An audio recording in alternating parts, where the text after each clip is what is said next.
nesse pressuposto, o que Deus está fazendo em sua graça comum é atingir com amor a todos nós. Nós, pensando no grupo daqueles que não merecem, do qual nós fazemos parte. Tem alguém melhor ou maior entre os seres humanos, pensando desse ponto de vista? Não, todo mundo é igual e, como diz a palavra, carecem da glória de Deus. A outra graça é a graça para a salvação. Essa sim não alcança todo mundo. A graça para a salvação só alcança aqueles que aceitam a Jesus Cristo como Senhor e Salvador das suas vidas. Então essa graça, ela é, vamos dizer assim, elitizada. É um pequeno público que alcança essa graça, aqueles que aceitam a Cristo. A outra graça não. Todo mundo aceita. E a gente está falando sobre graça, graça, graça. Os irmãos estão lembrados do conceito de graça? O que é graça? Favor imerecido. É algo que Deus me dá e que eu não mereço em nenhum momento da minha vida e não vou merecer nunca. E essa é a parte bastante importante e que inclusive é base do credo protestante. A graça é a nossa condição para a salvação. Não tem nada que eu faça para ser salvo diante de Deus. Somente Ele, em sua graça, é capaz de me salvar. Então a graça para a salvação, ela vem mediante a fé em Cristo Jesus. Essa graça é que é estudada pela soteriologia, a graça para a salvação. Embora a gente faça uma diferenciação logo no início, para poder informar que Deus age com graça em todos os momentos da história, da vida e para todas as pessoas e sobre todas as criaturas. A soteriologia, que é a doutrina que estuda a graça salvadora, a salvação, a aplicação da redenção, a gente poderia chamar assim também, ela acaba obedecendo ou seguindo duas grandes escolas dentro do mundo protestante. A primeira escola é a chamada escola calvinista, ou calvinismo, e a segunda, a escola arminiana. Isso a gente já falou um pouquinho no nosso último encontro. Hoje a gente vai detalhar um pouquinho mais, tá bom? O que é o calvinismo? Tá? O calvinismo é um movimento que surgiu com o reformador João Calvino, tá? No período em que ele viveu, de 1509 até 1564, onde esse personagem, tá? Essa pessoa aí, o João Calvino, participou dos momentos iniciais da reforma e, junto com a reforma, ele também contribuiu trazendo alguns princípios interessantes para o mundo protestante. Aí eu faço uma observação. Alguns princípios são amplamente aceitos, outros não. É interessante entender esse momento, que é um momento em que a igreja está sofrendo um cisma, uma divisão. Que igreja? Na época não existia igreja protestante, igreja católica, igreja A, igreja B. Existia única e exclusivamente a igreja católica. Católica indicando, até no ponto de vista da própria definição, como universal. Era uma igreja só que existia. Só que havia, como a gente conhece, diversos problemas dentro da igreja. E aí o pessoal começa a perceber esses problemas e começa a fomentar, a desenvolver uma reforma, uma mudança naquilo que estava estabelecido. João Calvino, junto com Martinho Lutero, foram os dois grandes expoentes do período da reforma. Como o nosso propósito não é estudar a história do cristianismo, só estou adentrando um pouquinho para informar para vocês.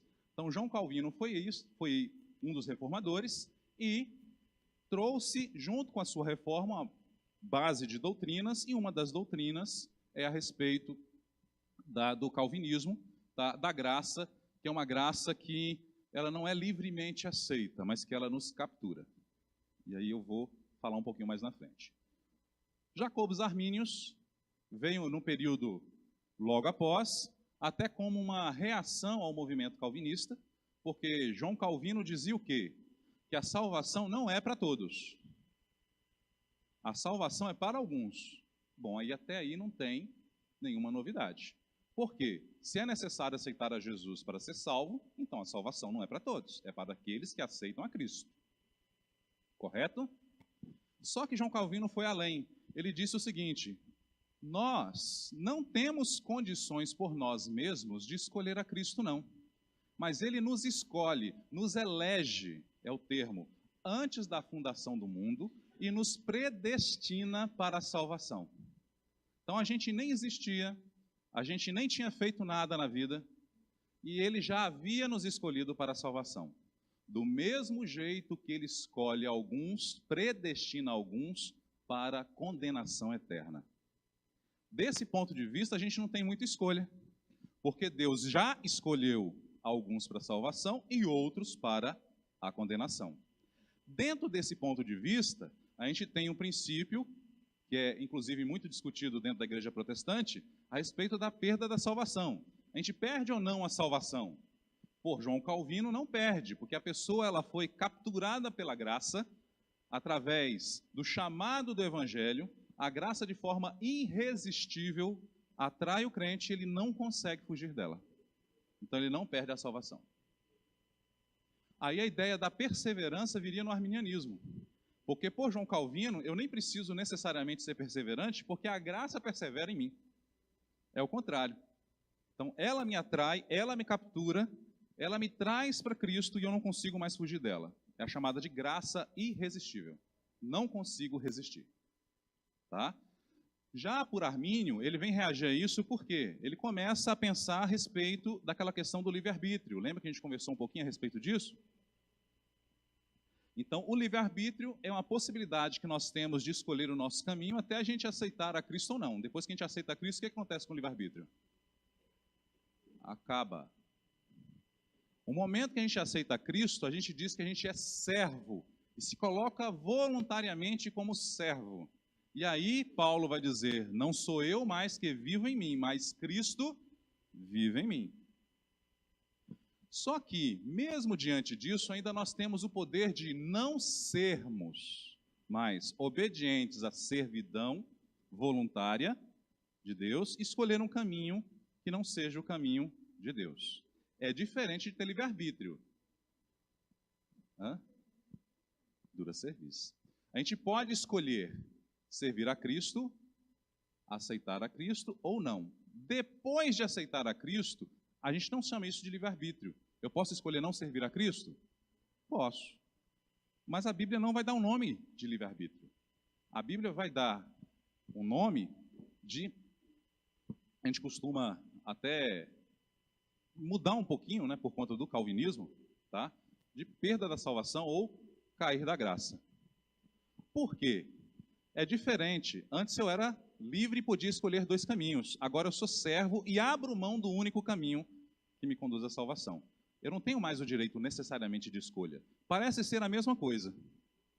Só que quando eu sou servo, eu abro mão de direito de escolha.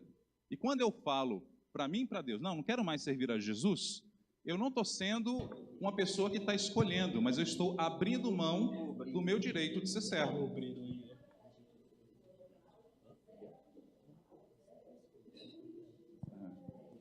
Exatamente. Para você. O escravo, na essência da sua palavra, ele não tinha o direito de escolher. Então, mesmo que eu tenha a dura serviço de abrir mão do meu direito de estar na presença do Senhor, na verdade eu não tenho esse direito. Lembrando justamente, né, que a gente às vezes, até por conta do momento que a gente vive dentro da história, a gente utiliza a palavra servo com um certo cuidado e não tenta entendê-lo no seu sentido etimológico, né? A origem da palavra. Ser servo realmente é ser escravo. A diferença de ser um escravo voluntário, que é o escravo que nós somos em Deus, para o escravo que é forçado, é muito grande. Vale a pena ser escravo de Deus. Não vale a pena ser escravo do diabo, que é diferente. Tá? Já comentamos a respeito disso, vou avançando um pouquinho, tá? Que é só uma revisão. Bruno. Sim. Deixa eu só fazer uma observação usando o microfone. A gente vai ter um obreiro aqui que vai até as pessoas na hora da pergunta, a fim de que você não precise ficar com o microfone correndo atrás de cada um aí. Viu? Glória a Deus. Deu o sinal com a mão. Eu estou levando o microfone. Glória a Deus. Então, vamos lá. Então, para vocês conhecerem as duas peças, bonitinhos aí, né? O João Calvino com essa barba de Abraão. E aí temos Jacobus Armínios, que deixou a barba crescer porque ficou craquinha, né? Então a diferença bem visível entre eles. Não só parece um chapéu. Interessante é isso, não dá para poder saber dentro da história, não tem registro, né? E os retratos, que antigamente retrato era uma coisa muito difícil, né? Não tinha máquina, era feito à mão, era muito caro, muito trabalhoso de ser feito. Então o pessoal registrava em algumas pinturas para poder preservar a imagem da pessoa. Microfone, querida. Que ele passava, acreditava que as pessoas eram escolhidas, era dele a ideia de isolar os crentes, para ficar crente com crente. Não é estranho isso? Porque se já era escolhido, ele podia... A pérola da lama, ela continua pérola. Uhum. Na verdade, assim, essa ideia de João Calvino, ela é interessante e perigosa. Interessante por quê? Porque, de fato, a palavra de Deus vai falar que nós somos sacerdócio real, separados, povo eleito, nação santa e por aí vai. Então, de fato, o povo de Deus é um povo separado. Só que esse separado ele tem que ser entendido sob a ótica correta. O que acontecia muito na Idade Média, né, e na Alta Idade Média, a respeito do entendimento disso? O pessoal acreditava que ser santo, ser separado, deveria obedecer à visão greco-romana. A visão greco-romana de santo é a visão que nós temos de santo da Igreja Católica. Aquela pessoa com a auréola, cheia de divindade, né? E a visão cristã de santidade, ela nunca foi isso. A visão bíblica nunca foi isso. A visão bíblica de santidade é daqueles que reconhecem que são frágeis, reconhecem que não podem ser capazes de alcançar a perfeição, e aí pedem a Deus, por sua graça, que trabalhe neles, e que Deus os ajude para poder seguir. Essa é a visão correta de santidade. Só que quando eu examino a ideia da predestinação, da eleição, da doutrina calvinista, sob a ótica de santidade do mundo greco-romano, eu vou transformar o povo que era frágil, na ótica bíblica, que dependia de Deus, em um povo exclusivo e num patamar mais alto que os demais que não são salvos. Então eu sou santarrão, eu sou poderoso, intocável. Aí o pessoal ainda utiliza a menina dos olhos de Deus, né? Nada contra o termo, mas assim, para poder enfatizar essa ideia. Aí o problema existe nisso. O paradoxo ele vem da ferramenta utilizada para a interpretação da doutrina. E aí a gente tem essas duas visões, santidade bíblica e santidade greco-romana. Então, qual é o grande problema que a gente tem hoje, dentro da igreja, na hora que a gente pensa a respeito dessas doutrinas? O crente se acha. A gente devia se achar menos. O crente, ele morre do mesmo jeito que o descrente morre. O crente adoece do mesmo jeito que o descrente adoece.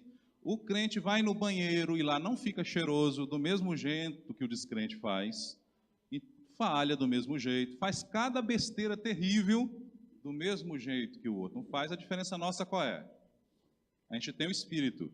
E na hora que a gente balança um pouquinho, o Espírito vai lá e aperta o botãozinho da consciência e fala: volta, meu filho, você está errado.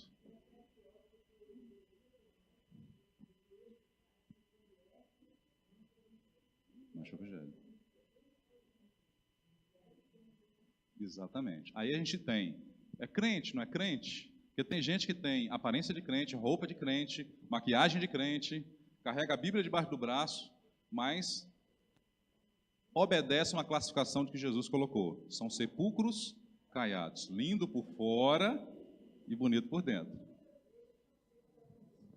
Exatamente. Né? Se defende de trás do escudo da visão cristã, né? Para poder fazer as besteiras lá por baixo. Então é algo bastante importante. Alô? Bruno? Escutei aí. Ô Bruno, eu gostaria que você me ajudasse num texto que tem em Provérbios, que eu já vi, sobre pessoas que a gente vê que não são assim, que parece que não tem jeito de converter. Provérbios 16, 4, está escrito assim: o Senhor faz tudo com um propósito, até os ímpios para o dia do castigo. Esse texto é um texto que a gente depara com ele, acho que está dentro do assunto aí, se puder dar uma ajuda.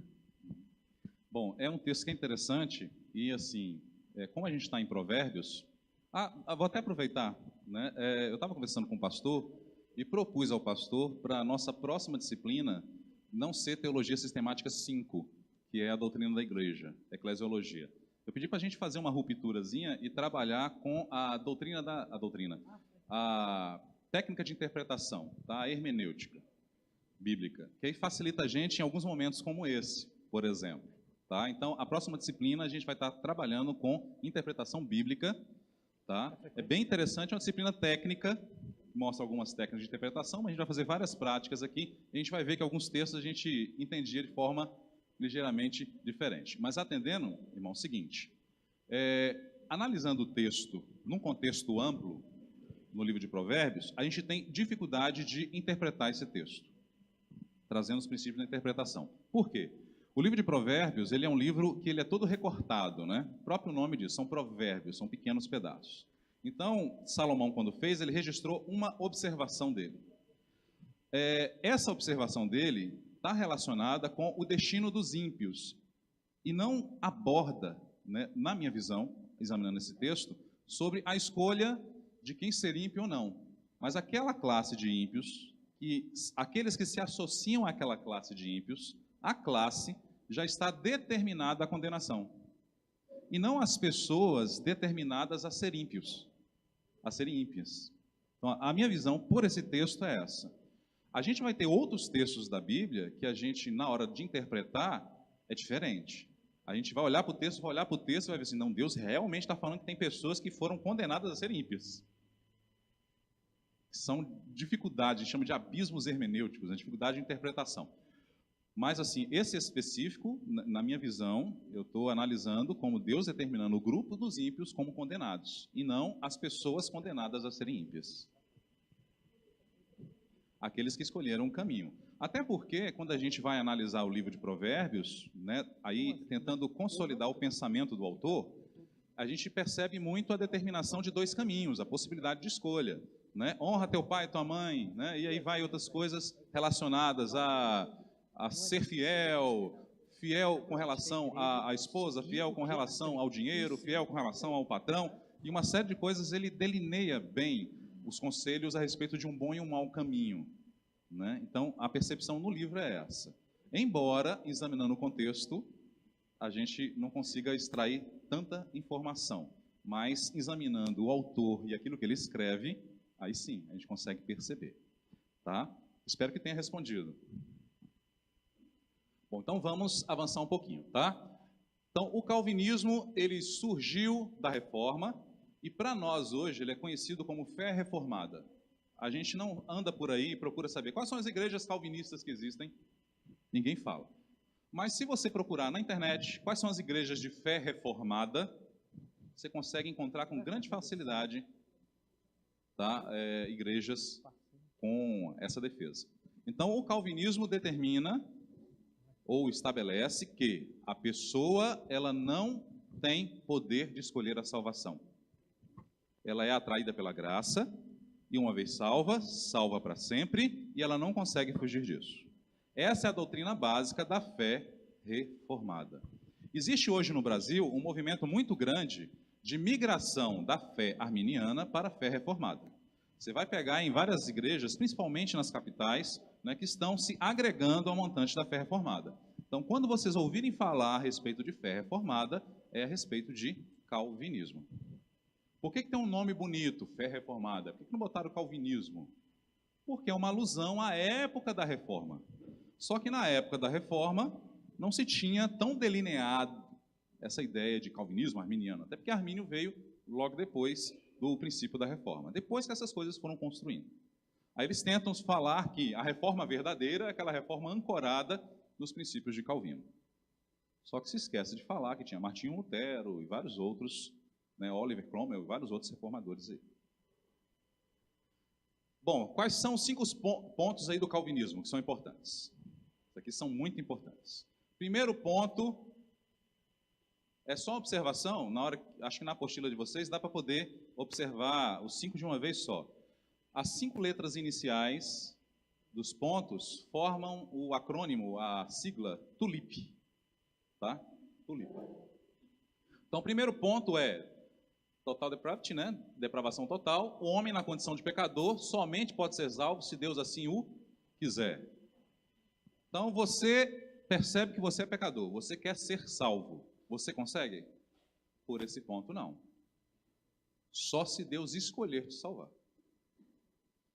Prós e contras com relação a isso.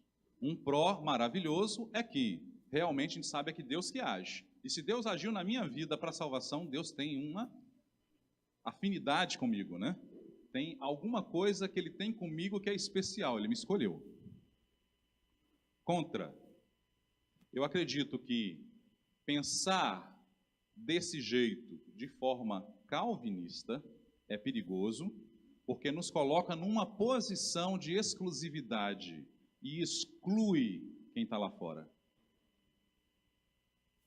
É bom e é ruim. Depois a gente vai falar sobre a visão batista a respeito disso. Não somos, sim.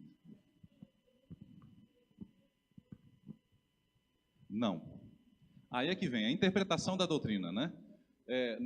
Na minha visão é assim: Deus chama a todos e elege aqueles que o aceitam e escolhe aqueles que são eleitos. Aí tem esse processo.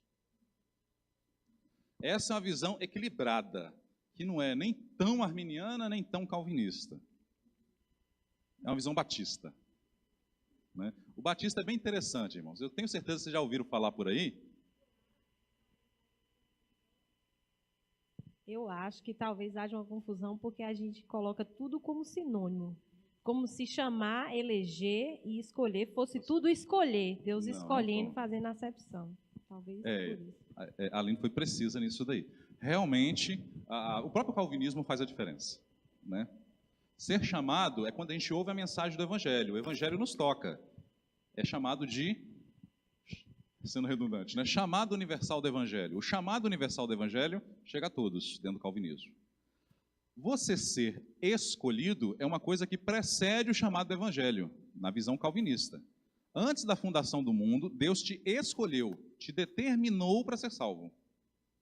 Ser eleito, na visão calvinista, é quando você é escolhido, mas qual é a única condição de ser salvo? Aceitar a Jesus, né? O escolhido precisa ouvir a mensagem do Evangelho, aceitar a mensagem do Evangelho para ser salvo. Aí ele passa a ser eleito. Poucos escolhidos. Aí é justamente o chamado universal do Evangelho. Essa é a versão calvinista. Só que tem um problema, na minha opinião. Ela é elitista. Só quem vai aceitar o chamado universal são aqueles que Deus já pré-escolheu antes da fundação do mundo. E aí, tem texto na Bíblia que fala a respeito disso? Muitos. Muitos. São poucos, não. Como é que fica a nossa interpretação? Dentro da teologia aqui, eu só vou puxar a sardinha no final. Por enquanto, eu estou sendo neutro. Apresento as duas doutrinas. Então, se eu estou falando forte, não acredita que seja a minha visão, não. Tá? Estou defendendo cada uma delas. Hã? Depois de Cristo, de Paulo.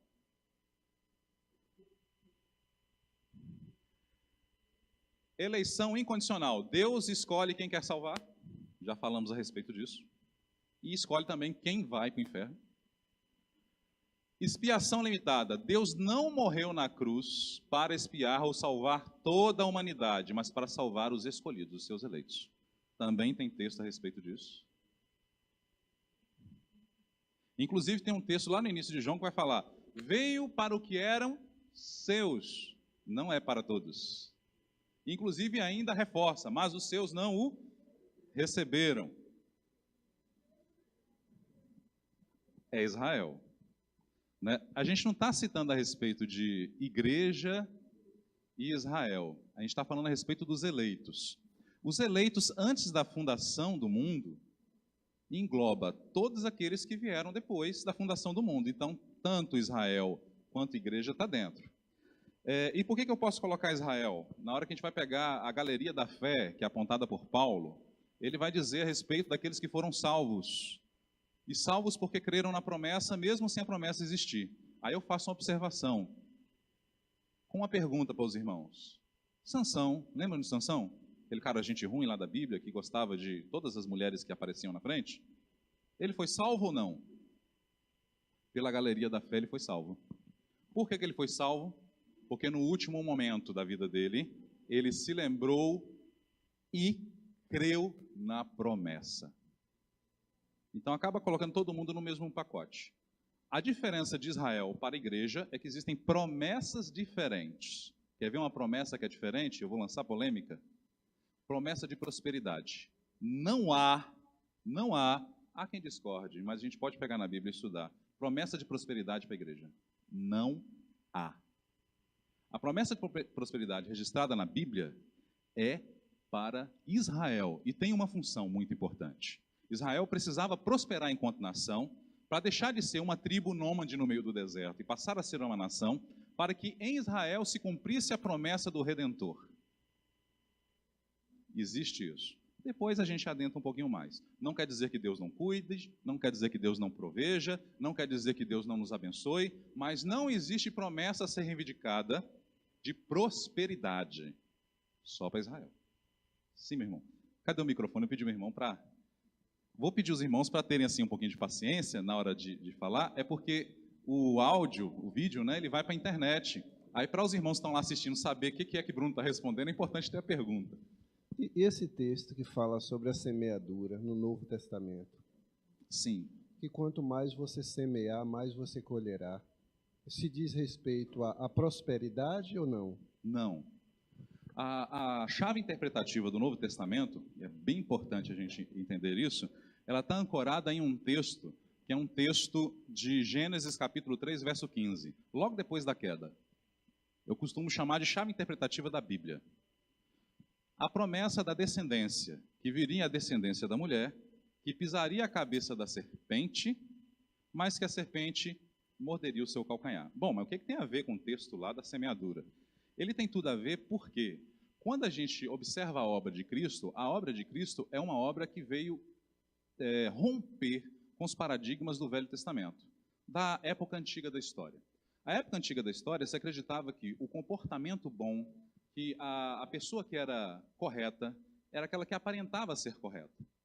Tanto é que a gente tem Jesus censurando muito os fariseus. Vocês têm aparência de santo, mas vocês não são sepulcros caiados. E Jesus veio trazendo uma reforma em cima disso, falando que a grande riqueza, que a parte mais importante do ser humano, da sua história de vida, não é a parte exterior, mas a parte interior.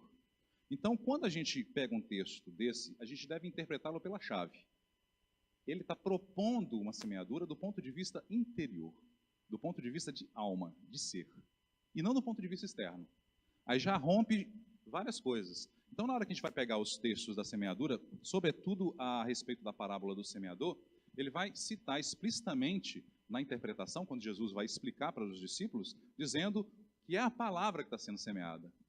E a palavra cai entre espinhos, e a palavra cai no meio do caminho, e a palavra cai assim e cai assado. E qual é o fruto da palavra? O fruto da palavra é a vida com Cristo, e não a prosperidade. Agora a gente pega pessoas e pessoas que vão interpretar o texto, né, de forma isolada, sem pensar no contexto amplo que é a Bíblia inteira, e vão gerar diversas interpretações possíveis. Por que é importante o curso de teologia, na minha visão? E, sobretudo, por que eu quis adiantar a disciplina de hermenêutica? Para a gente ter independência, né? Para a hora que a gente olhar para um texto e falar assim, esse texto quer dizer isso. Sem a gente depender de outros intérpretes, embora outro intérprete seja interessante. Não sei se respondi o irmão. E é dando que se recebe. Esse texto que fala assim, é dando que se recebe. É dando que se recebe, ele tem a ver com as relações humanas. Então, se você pega, por exemplo, isso aí é bastante importante na hora que Jesus vai falar a respeito da ira.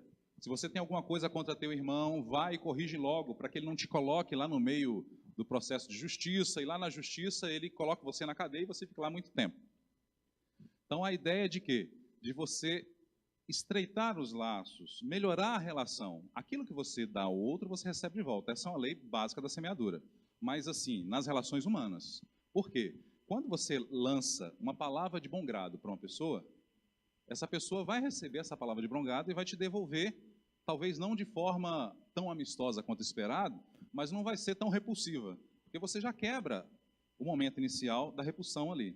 Ela tem a ver com isso, com as relações humanas, dando que se recebe. Por quê? Aí a gente vem em outro ponto de interpretação básica do Novo Testamento. Dentro do Novo Testamento, e eu até citei a respeito do texto do chapéu seletor, não sei se os irmãos lembram, né? O texto em que Jesus está lá com duas filas, uma à esquerda, uma à direita, dizendo quem vai para o céu e quem não vai para o céu. E ele vai falar, aqueles que não ajudaram os próximos, aquele que não vestiu quem estava nu, aquele que não deu algo a quem estava com sede, aquele que não foi visitar quem estava preso. Então ele mostra que o evangelho ele é muito ancorado na questão do tratar do próximo, né? E aí quando a gente percebe que quando Jesus vem, ele rompe a ótica do Velho Testamento, que é aquela ótica da ação externa, do comportamento externo, da visão do ser humano como ser externo, e passa a investir na questão do homem interior, Deus também mostra que a importância da vida cristã é em tratar o próximo. A gente percebe também em outras passagens que a grande parte da carreira cristã é não se importar consigo. E a gente percebe os apóstolos que morreram, a gente percebe os grandes homens de fé que deram a sua vida não para si, mas em função do outro. Quando eu consigo entender a chave interpretativa, né, a doutrina que está por detrás dos textos, aí eu consigo ir lá e recuperar o que o texto está dizendo. Qual é o grande problema que nós temos hoje em entender alguns textos? A gente tem a nossa bagagem, a nossa vivência, que é, primeiro, ocidental, segundo, totalmente contaminada pela visão greco-romana, e isso eu não estou citando a Igreja Católica, eu estou citando a respeito de filosofia. E aí a gente tenta entender textos e entender épocas que estão totalmente fora dessa visão filosófica, dessa visão doutrinária, e aí a gente tem problemas de entendimento. O que a teologia vem nos trazer e o que a hermenêutica principalmente vem nos trazer? Recuperar a base de interpretação, sobretudo a transposição histórica, cultural, para a gente poder entender o que existe hoje. Quer ver uma coisa interessante a respeito disso? Só adiantando, né? E aí eu volto para o assunto. Na Bíblia, Jesus chega a um determinado momento e pega os seus discípulos e manda eles irem trazendo a palavra, libertar os endemoniados, de 2 em 2. Os irmãos lembram disso? Vão de 2 em 2, depois eles voltam relatando. Tem uma coisa muito importante nesse texto. Os irmãos sempre quando leem o texto imaginam 2 em 2 andando? Não quer dizer que seja 2. Dentro da numerologia hebraica, 2 é chamado de maioria mínima, e pode ser 2, 3, 4. A questão numérica dentro do mundo hebraico, ela não é muito quantitativa, ela é qualitativa. É por isso que a gente, quando olha, por exemplo, Deus é um Deus triuno, são 3. A gente pensa, é 3? Mas como é que 3 é 1? Porque na visão hebraica, 3 não é necessariamente quantidade, é qualidade. Então a gente vê, se a gente não entender alguns princípios da interpretação, a Bíblia fica um pouquinho difícil. E aí eu falo de forma bem aberta com os irmãos. É necessário que haja um hermeneuta, uma pessoa que entende um pouquinho da Bíblia, para poder entender a Bíblia. Tem coisas que não são entendidas de forma simples. Ela é complexa. Ela é complexa. Em hermenêutica eu vou bagunçar um pouquinho a cabeça dos irmãos, que a gente lê, por exemplo, Gênesis capítulo 1, verso 1 e 2. Tem tanta história entre o verso 1 e o 2 ali, que os irmãos não veem, que a gente vai perceber a partir do contexto amplo. Tá bom? Espero que tenha não bagunçado mais a cabeça, esclarecido algumas coisas. Bom, então voltando aqui, a ideia de expiação limitada é como se Jesus não tivesse vindo para todos, certo? Ele veio para alguns. Problemas dessa visão. Jesus veio para todos, nem todos os receberam. Não estou me ancorando no texto de João, tá? Em outros textos. A graça irresistível. Graça irresistível, uma vez que eu recebo o chamado do Evangelho, a graça me alcança e acabou, eu não consigo resistir. Não tem como fugir da graça. Você não tem vontade própria. Ela te puxa. É claro que sim. Tem momentos que é desse jeito, sim. Mas a gente percebe que tem pessoas que rejeitam o Evangelho e fogem disso. Então a graça, nessa visão, eu não consigo fugir dela. E por último aqui, a perseverança dos santos. Desde que chamado por Deus, esse é um homem salvo que assume a sua fé para sempre. Por que ele assume sua fé para sempre? Porque é irresistível. É irresistível. Acabou o livre-arbítrio. Então, essa visão calvinista. Ui, avancei demais aqui. Deu um probleminha, sumiu a minha imagem.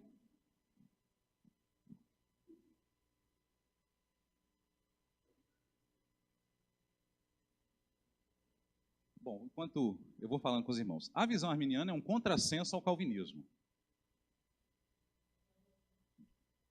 Aqui eu consigo navegar, foi no 1. Opa! Aí pode. Tá passando aí? É que eu tô achando que é um defeito aqui. Pronto. Então, a visão arminiana é a visão que funciona como um contraponto, um contrassenso à visão calvinista. Na minha opinião, ela é muito libertadora. Por quê? Porque trata de um Deus que é um Deus que obedece à sua graça comum, inclusive. Ele ama a todos. Então, Arminio, já falei, né, ele é uma escola de pensamento soteriológica baseada na ideia do holandês Jacob Arminius e seus seguidores históricos, os remonstrantes. A gente ouve muito falar de fé reformada, mas remonstrante não, até porque o nome não é muito bonito, né? Então, ele foi articulado originalmente como o movimento da remonstrância, tá, em 1610, e foi uma declaração teológica assinada por 45 ministros e apresentada ao Estado holandês. Bom, por que foi apresentado ao Estado holandês? Porque a única visão que existia na época a respeito da soteriologia protestante era a visão calvinista. Então, existe uma reação dos ministros contra essa visão e é apresentado ao Estado, porque o Estado holandês havia assumido como religião oficial o calvinismo protestante. Os 5 pontos da remonstrância, e a gente vai ver que é realmente um contraponto ao tulípio. A eleição e condenação no dia do julgamento foi condicionada pela fé racional e ou não fé racional do homem. Então você tem o direito de escolher Jesus ou não. Na outra você não tem o direito de escolher Jesus ou não, porque Jesus já estabeleceu que você iria escolhê-lo antes de você ser criado. Deu para entender que o outro é um meio complicado? Tem alguns pontos que são importantes, mas tem outros que são um contrassenso à própria racionalidade. A expiação, embora qualitativamente suficiente a todos os homens, só é eficaz ao homem de fé. E aí um contraponto fantástico, porque lá no calvinismo vai dizer que Jesus não morreu por todos. E aqui vai dizer, não, Jesus morreu por todos. O sacrifício dele é eficaz, mas só é eficaz naqueles que o aceitam. É diferente. No final das contas, se a gente observar o resultado prático, dá a mesma coisa. Tá? Mas na visão da fé, é diferente. O entendimento do processo é diferente. Agora imagina, a gente chegar no céu lá, eu vou perguntar. Não sei se vocês vão fazer isso. Né? Já diz um irmão que no céu vai ter uma grande central de videotape lá registrando todos os momentos históricos. Eu quero ver alguns, mas o mais principal, eu quero ver o resultado de todos eles. Vou pedir para Papai do Céu me explicar. E aí, Papai do Céu? Era calvinismo ou arminianismo, né? Não é nenhum nem outro, né? Era Cristo. Tá. Sem o auxílio do Espírito Santo, nenhuma pessoa é capaz de responder à vontade de Deus, porque o Espírito Santo nos convence do pecado, da justiça e do juízo. Nos convence, não nos prende.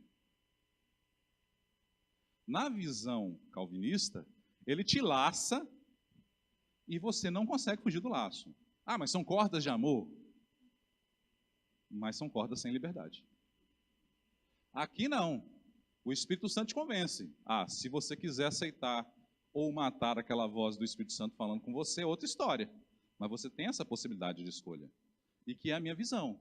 Eu acredito que a gente tem livre-arbítrio até o momento que a gente escolhe ser servo. Porque quando você escolheu, você já abriu mão do livre-arbítrio. Mas até escolher, você tem possibilidade de escolha. Senão, não existiria livre-arbítrio. A graça é resistível. E a gente vê isso todo dia. Quantas pessoas são tão duras ao Evangelho que você fala, o Evangelho, Jesus salva, é melhor para você, e tudo, e as pessoas continuam, não quero, não é para mim, não aceito. A graça é resistível, por observação prática.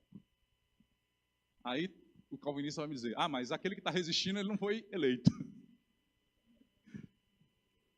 É igual o cachorro correndo atrás do rabo, né?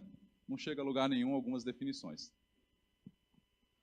Os crentes são capazes de resistir ao pecado, mas não estão fora da possibilidade de cair da graça. Então a gente tem poder de resistir ao pecado. O que é o pecado que a gente definiu? A natureza que está em nós.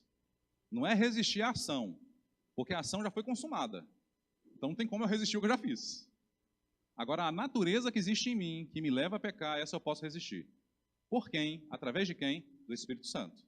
Mas eu posso escolher não resistir. E eu posso escolher, inclusive, abandonar o Evangelho, abandonar Jesus e abandonar tudo e falar que Jesus para mim não é mais nada. E rejeitar a graça. Tem muita gente que faz isso.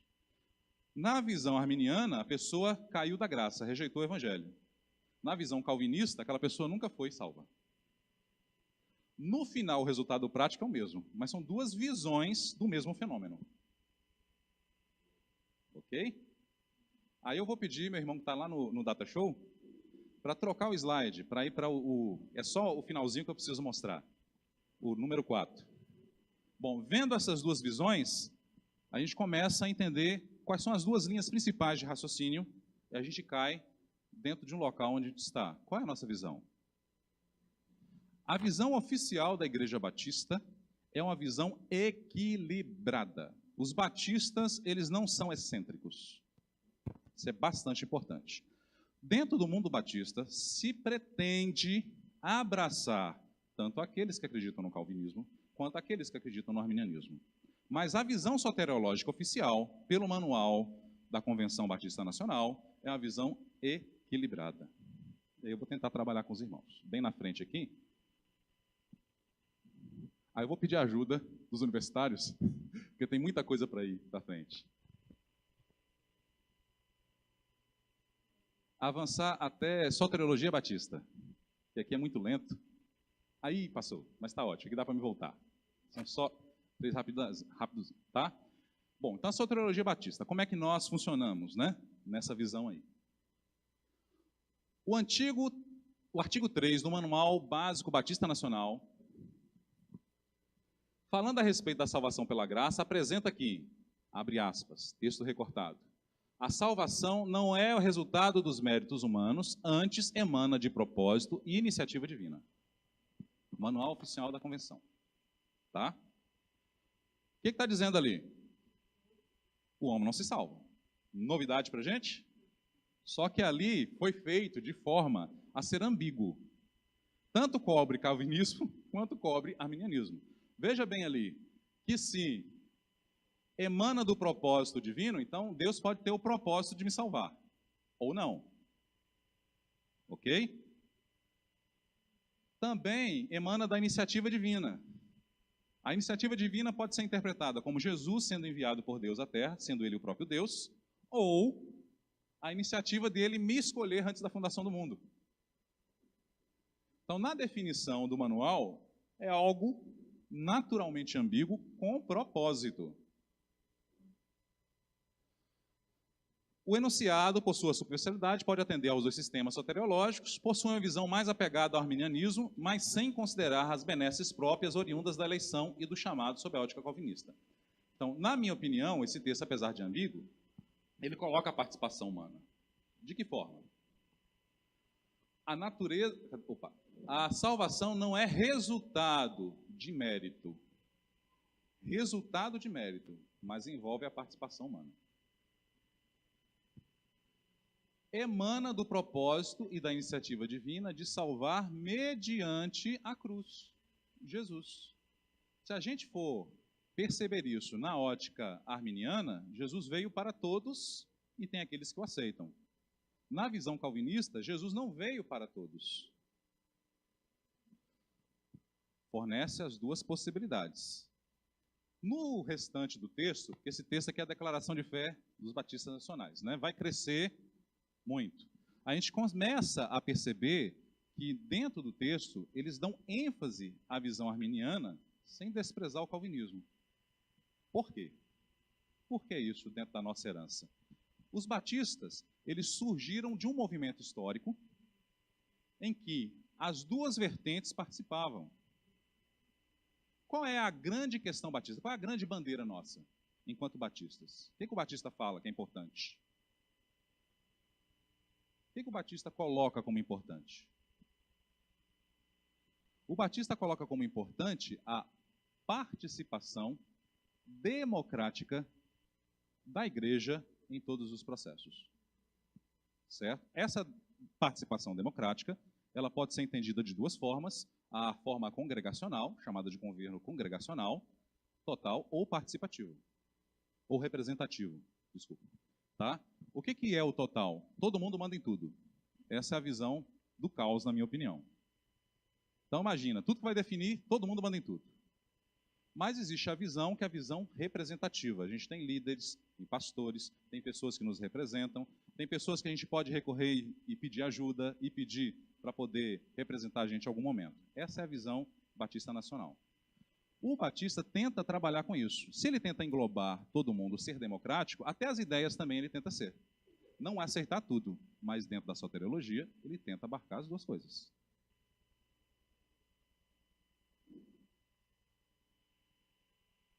Parou.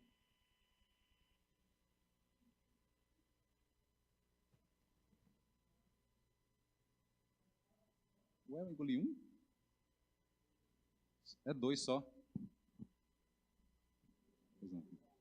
Aí foi. Eu vou responder a pergunta da irmã, vou encerrar, e aí esse último slide a gente trata na próxima semana. Ô Bruno, pode deixar essa pergunta por último, pode seguir seu raciocínio aí. Tudo bem. Deixa por último, porque pode deixar até por o final. Tá bem.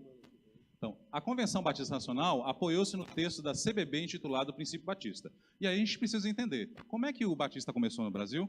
Não foi com a Batista Nacional, foi com a Batista Bíblica.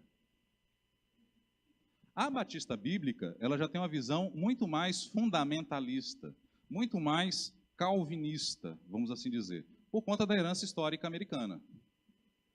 Ela tem algumas coisas que são interessantes do ponto de vista da parte do governo ser democrático, e existem outras coisas que são um pouco meio elitizadas. Na tentativa de se adaptar à identidade própria da CBN, foi incluída na seção B, Declaração de Fé, uma referência explícita à Confissão de Fé do Batista do Sul, dos Estados Unidos, essencialmente arminiana. Aí é que falei para vocês que no texto posterior da Convenção, ele começa a delinear e se aproximar da fé arminiana. Começa-se falando a respeito do histórico, cita os batistas americanos, depois começa no Brasil o Batista Bíblico, e aí vai para uma secção dos batistas, que são os batistas do Sul.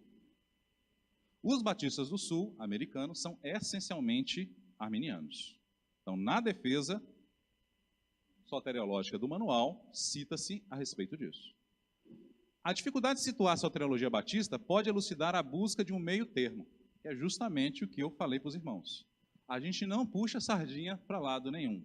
A gente é livre. Se o irmão achar que é melhor o calvinismo, o irmão tem liberdade. Se o irmão falar que é melhor o arminianismo, o irmão tem liberdade.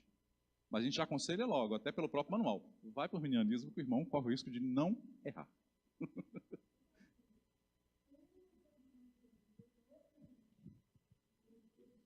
Leu e conheceu. Sim, minha querida. Comunidade Evangélica Candeias. Ainda vou ver aí.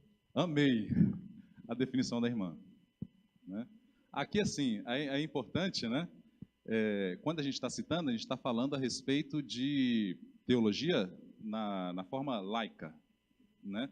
Eu não estou instanciando, falando, a nossa teologia especial é essa. Eu estou tentando trabalhar da forma mais livre possível de puxar partido. Mas de forma, né, agora eu vou puxar a sardinha, né? Porque não tem como não puxar. Né? A gente vive aqui num ambiente extremamente equilibrado, cheio de amor, né? E que eu dou graças a Deus todos os dias de eu ter tido o privilégio de estar aqui com vocês.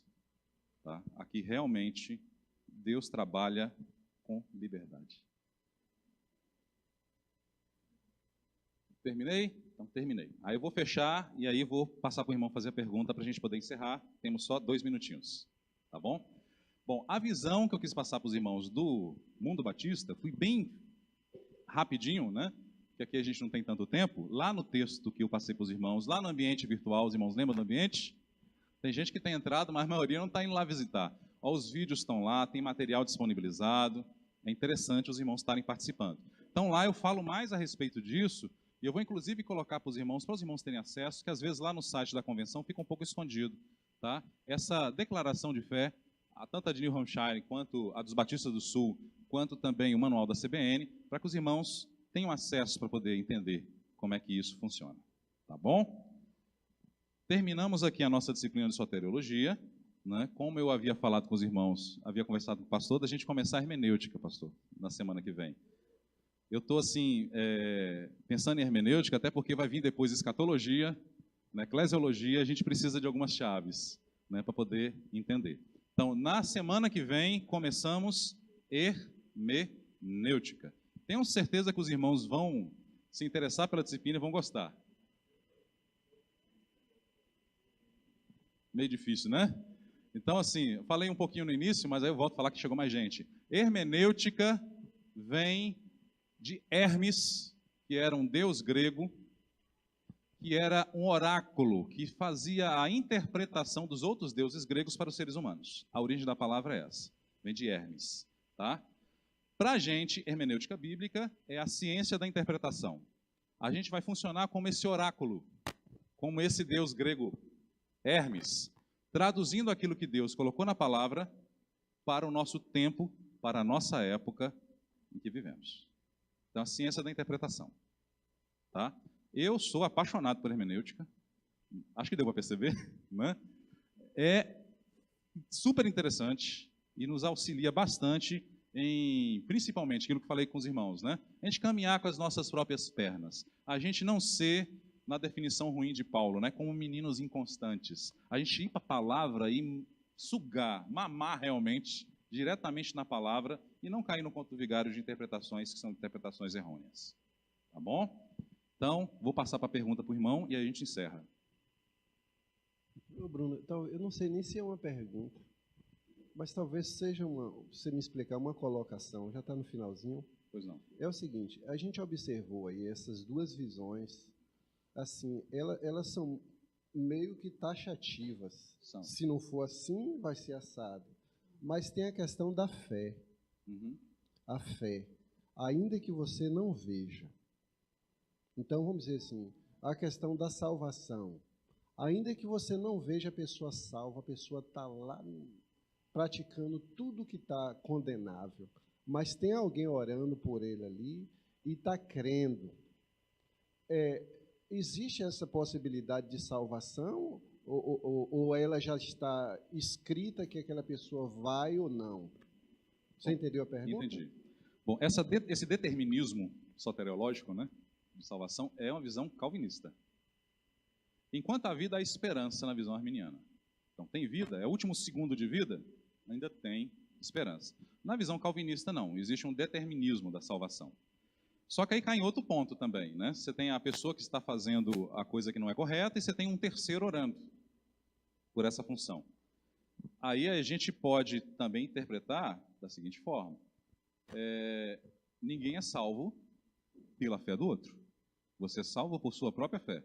Embora a minha fé em orar pode auxiliar no processo dessa pessoa se converter.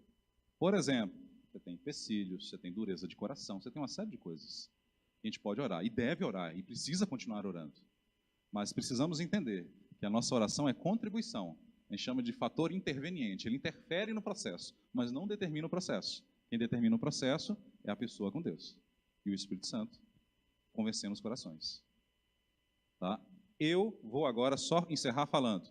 Minha visão é arminiana. Eu acredito que Jesus veio para todos, aqueles que, de fato, olham para a mensagem do Evangelho, e a mensagem do Evangelho cativa os corações dessas pessoas, o Espírito trabalha, as pessoas aceitam a Jesus, elas são salvas. Mas Jesus veio chamar a todos. Se não fosse assim, eu não consigo entender por que eu iria lá para fora anunciar o Evangelho. Eu não conseguiria entender por que a gente não pararia de lançar as redes para poder atrair as pessoas para o Evangelho, já que está tudo determinado. Embora dentro do calvinismo existe abertura para poder entender isso. Mas eu tenho uma visão de que Jesus veio para todos nós e Ele nos atraiu com laços de amor e a gente, na operação do Espírito Santo, atendemos ao seu chamado.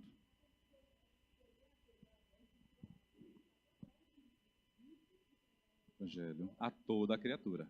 Mateus capítulo 28, 19 e 20. Então, quando a gente começa, porque a gente não tem tanto tempo de examinar tantos textos, né? Então, aqui eu vou mais na definição teológica. Mas, de fato, quando a gente pega e faz o saldo, que a gente chama de contexto amplo, a definição é essa. E eu não gosto nem de dar nome para isso. Para mim, a minha soteriologia não é arminiana, é bíblica. Tá? Então, vamos encerrar.